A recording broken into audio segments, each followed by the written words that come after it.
Welcome to the world of AutoCAD for landscaping and gardening design. In today's world, landscape design combines creativity, technology, and sustainability. And AutoCAD is one of the most powerful tools to bring your outdoor design ideas to life.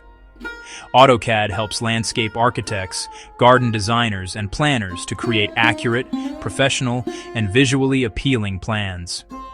From simple backyard gardens to large-scale parks, AutoCAD provides all the features needed to plan walkways, lawns, planting beds, irrigation systems, lighting, and water features, all with precision and control. Using AutoCAD, you can start with a site plan, mark out dimensions, and create layers for different landscape elements, such as trees, shrubs, paving, and furniture.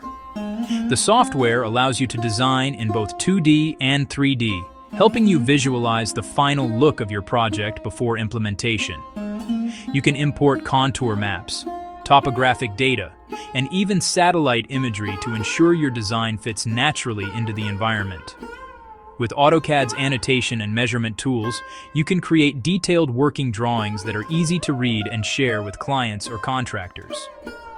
For gardening enthusiasts, AutoCAD offers a structured way to plan planting layouts, design irrigation systems, and experiment with seasonal plant arrangements. The result? Efficient designs, reduced errors, and beautiful, functional outdoor spaces. Whether you're a student learning landscape design or a professional working on real-world projects, AutoCAD provides the foundation for creative and sustainable landscape planning. So, let's begin this journey to explore the features, tools, and design techniques that make AutoCAD an essential part of modern landscaping and gardening.